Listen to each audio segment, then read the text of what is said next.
Chief Executive Carrie Lam meets CE-elect John Lee to discuss transition matters.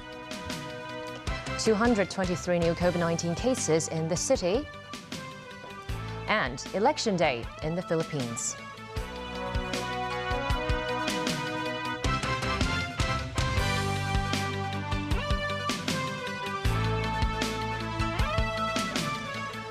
Good evening and welcome. Chief Executive Carrie Lam and CE-elect John Lee today met and discussed ways to ensure a smooth transition. The outgoing leader of the city promised she will assist Lee to form a new government. After claiming victory in yesterday's chief executive election, John Lee, formerly a principal official, appeared at the CE's office today, but in a different role. Current CE Carrie Lam congratulated Lee as the two met this morning, accompanied by officials from the CE-elect's office. During the meeting, Lam and Lee exchanged views on the government restructuring plan, anti-epidemic policies, and activities celebrating the 25th anniversary of the establishment of the Hong Kong SAR. The pair then met with the press at the government headquarters. I'm grateful to the Chief Executive, Mrs. Carrie Lam, for meeting me today, right on the next day after I was elected. I'm grateful to the Chief Executive for proposing a package of government reorganization. The current proposal has already taken various relevant factors into account, and the suggestions are detailed. We exchanged views on certain elements in the package. I shall reflect on those views. Yesterday's chief executive election is a very important occasion because it was the third and the final of the first round of 3 elections following the improved electoral system.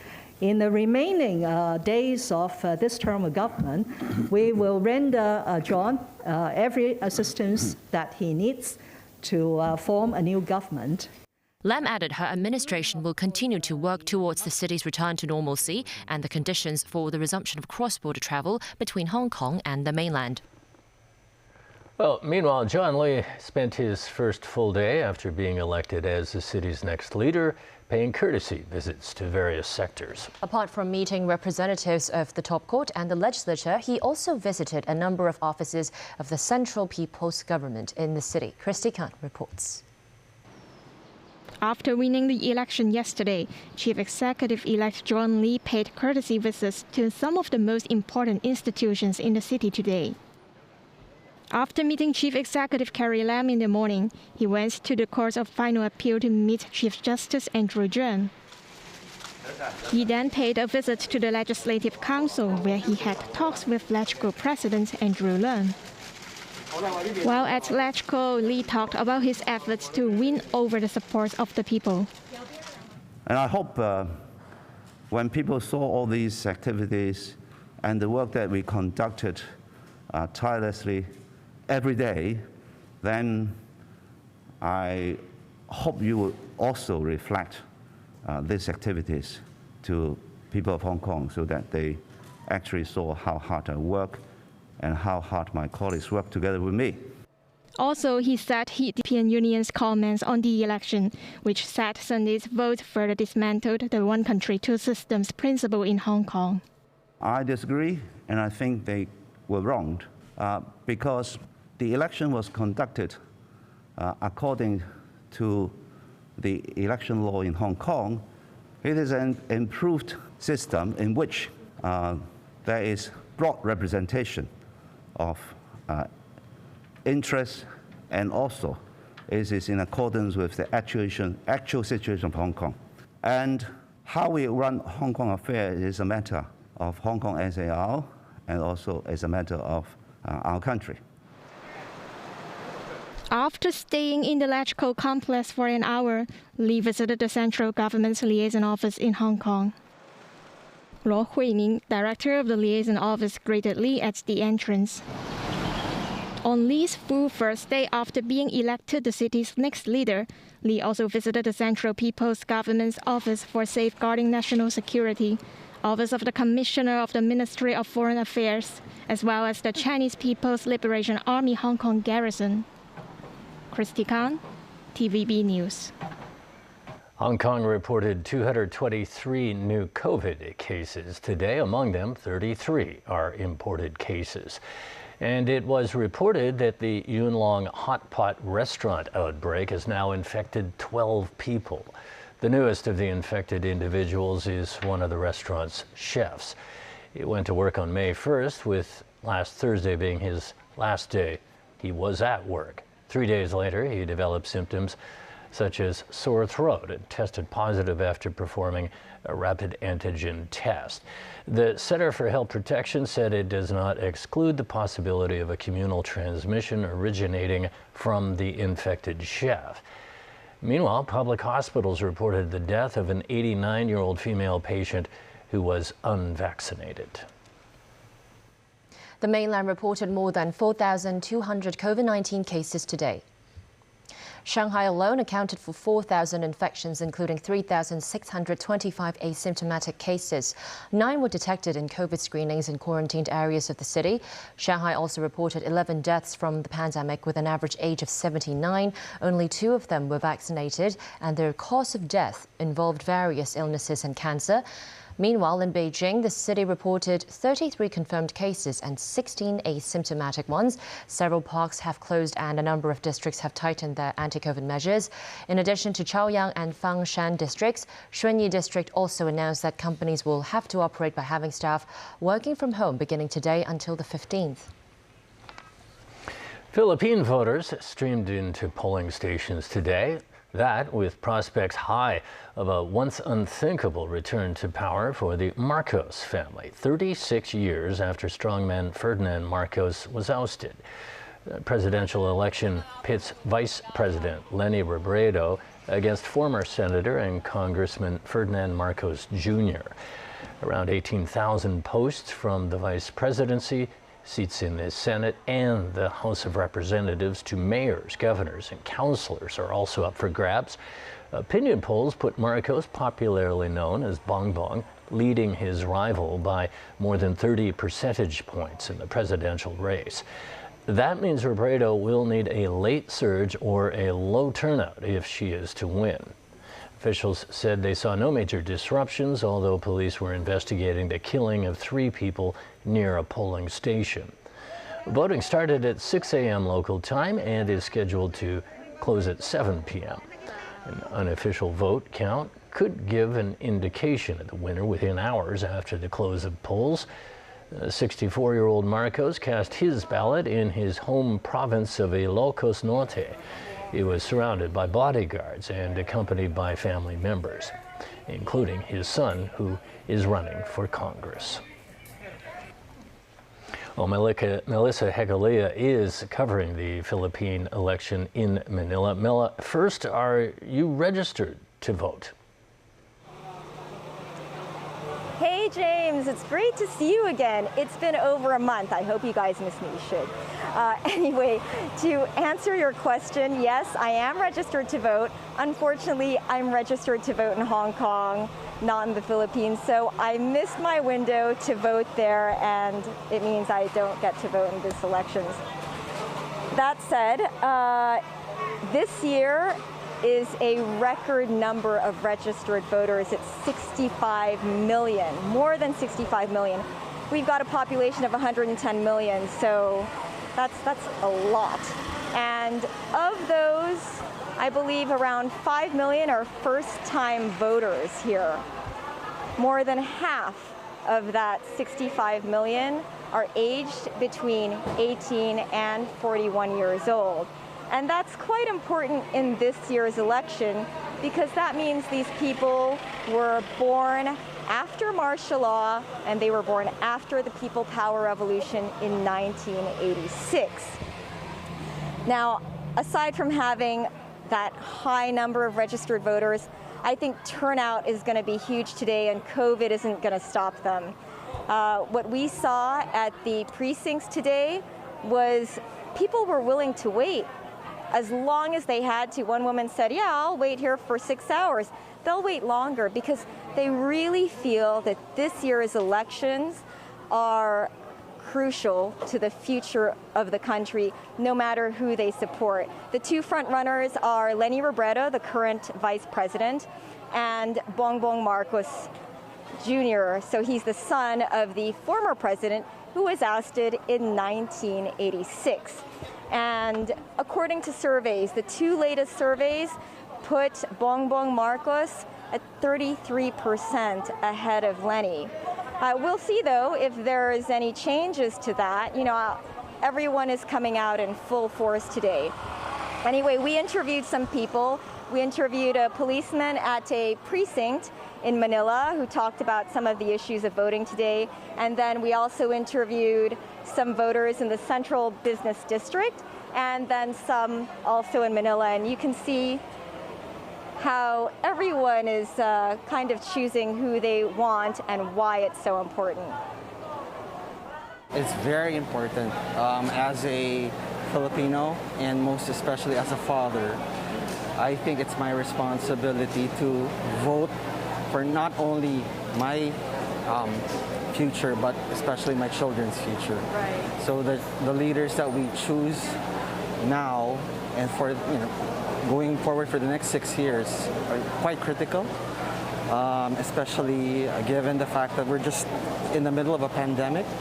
So we need to elect leaders that hopefully will navigate us to a better place. Importante po sa akin itong election na ito dahil para po sa kinabukasan ng mga anak. So kahit po naghintay kami ng mga 6 na oras na kami naghihintay, inano pa rin po namin makapagboto. This time po, peaceful naman po. Wala po tayong reported na any incident po. Oh, okay. And okay, yun mga makina lahat? Meron pong nagkakaproblema, pero naayos naman po. Dito po kanina, meron po kaming reported na 5 BCM po na nakakaproblema. Pero naitawag na po natin sa Comelec, okay na naman po. Kagaya unang-una na yan, ang kailangan ng mga Pilipino ngayon, trabaho talaga. Tapos yung mga nasa kalyeng walang matirahan. Kaya isa yun sa boboto ko, yung makakatulong sa atin sa Pilipinas. The Philippine government has also set up polling stations overseas to allow its citizens to cast their votes. Here in Hong Kong, more than half of the registered Filipino voters have done so since April 10th. Timothy Lee visited the polling station in Kennedy Town. Voters put on clothing of vibrant colors representing competing political camps. Pink represents incumbent Vice President Leni Robredo.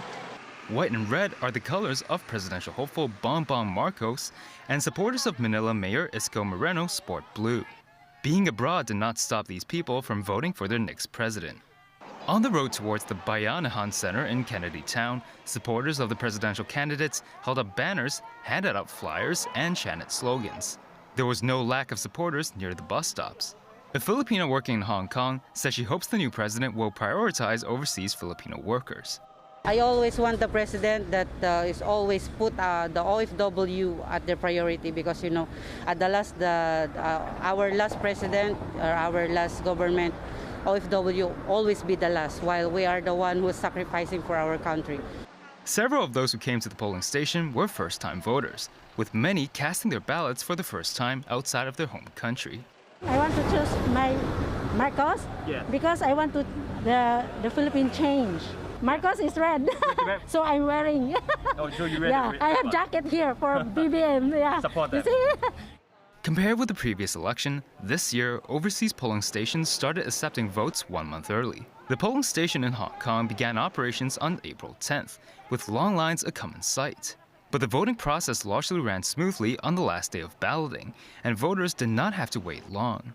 The polling stations closed at 7 tonight. Sources reported approximately 65 million voters in this election, with 1.7 million being overseas citizens. The Philippine Consulate General said there is a record-breaking turnout rate in the city for this presidential election. Timothy Lee, TVB News. Still ahead on tonight's news. The U.S. First Lady pays a surprise Mother's Day visit to Ukraine. Russia's Victory Day parade in Red Square. And Chung Chao keeps up the peace bun tradition, but no bun scrambling competition because of the pandemic.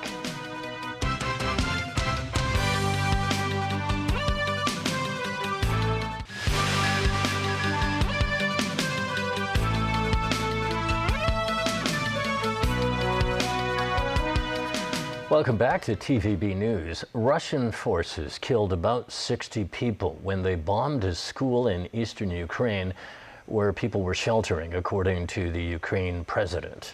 This as Western leaders continue to make a beeline for Ukraine in order to show support for the Kyiv leadership. Matthew Bray reports. American First Lady Jill Biden made an unannounced visit to Western Ukraine on Mothering Sunday. She met with the Ukraine president's wife, Olena Zelenska, as well as sitting down with children in a village school, working on projects for their mothers. She became the latest high-profile American to enter Ukraine during its 10-week conflict with Russia. Another leader in Ukraine is Canadian Prime Minister Justin Trudeau. Trudeau visited Irpin that was severely damaged during Russia's attempts to take the city at the beginning of the conflict. Later, Trudeau was in the capital, Kyiv, where the Canadian embassy reopened, the Prime Minister raising the flag. Alongside the Canadians, the US said its top diplomat, Christina Kavin, had also temporarily returned to their embassy in Kyiv. That was apparently fulfilling a pledge Secretary of State Blinken made to Zelensky on his earlier visit. Trudeau met with Zelensky and had this to say. On this anniversary of Victory Day in Europe, standing strong against Putin's illegal war and in defense of democracy, human rights and international law is as important as it ever has been. Trudeau later spoke with Reuters and sought to turn the tables on Russian leader Vladimir Putin on the so-called fight against fascism.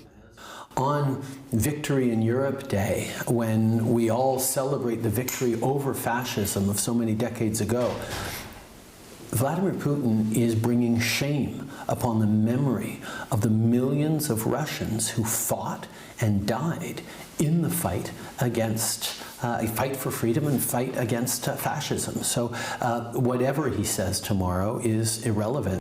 Zelensky addressed a group of 7 meeting virtually Sunday, again calling for sustained support. His figures, 5 to 7 billion monthly and $600 billion in reconstruction aid at the war's end, although how that was reached with war raging is ambiguous at best. More lives were taken in the Donbass Sunday after attacks by Russian forces. 4 were killed and 8 injured in 3 locations. Elderly residents here were left distraught, seeing relatives killed by Russian airstrikes, this according to Sky News. War crimes, the residents called it. Meanwhile, in this unverified footage, the Azov Battalion Deputy Commander Sviatoslav Palomar said 3 more of his troops were killed by Russian shelling, and he appealed for more help to evacuate wounded soldiers and civilians. Matthew Bray, TVB News. Russian President Vladimir Putin said today that his country's invasion of Ukraine was justified because Western nations have been preparing to invade Russia. Well, Putin made the remarks during a speech at Victory Day celebrations, one of the country's most important events of the year. This year's Victory Day falls on the 77th anniversary of Russia's victory over Nazi Germany. It also comes amid growing signs of domestic support for the military since Russia invaded neighboring Ukraine. With many Russians thinking about the thousands of troops in Ukraine, Vladimir Putin used his address at Red Square to evoke the memory of Soviet heroism during World War II while urging his army towards victory. Without mentioning Ukraine by name, he said the campaign was timely and necessary to ward off what he described as an absolutely unacceptable threat next to Russia's borders. Putin again scolded the West for failing to heed Russian demands for security guarantees and a rollback to NATO's expansion. In a familiar argument, he said Moscow was left no other choice but to launch military action in Ukraine. Putin also addressed soldiers fighting in the Donbas region of eastern Ukraine, which Russia has pledged to liberate from Kyiv.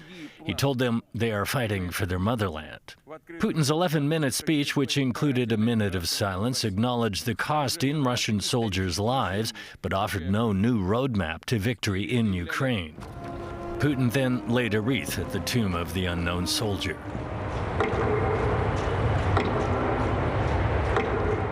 Putin's speech was followed by a parade featuring some of Russia's latest weapons. A planned flypast was canceled because of cloudy conditions. 75 days into the biggest assault on a European country since World War II, Russia's army has failed to deliver victory for Putin. Kyiv and the West say Russia's own death toll from the war exceeds the 15,000 Soviet soldiers killed in the Soviet-Afghan War. Russia has not updated its casualty figure since March 25th, when it said less than 1,400 troops have been killed. Because of the COVID pandemic, the traditional Bun Festival on Cheongcho has been scaled back for the third year in a row. But locals are keeping up the tradition of giving out peace buns, even though the bun scrambling competition on bun towers and the Jiao Festival Parade have been cancelled. Although today is part of a long weekend, the number of visitors to Cheongcho is actually down 10% compared to last year. Still, locals say some people have come to the outlying island to buy peace buns, which are sold at $10 each, despite a rise in costs. That's the news. Thanks for watching. Good night.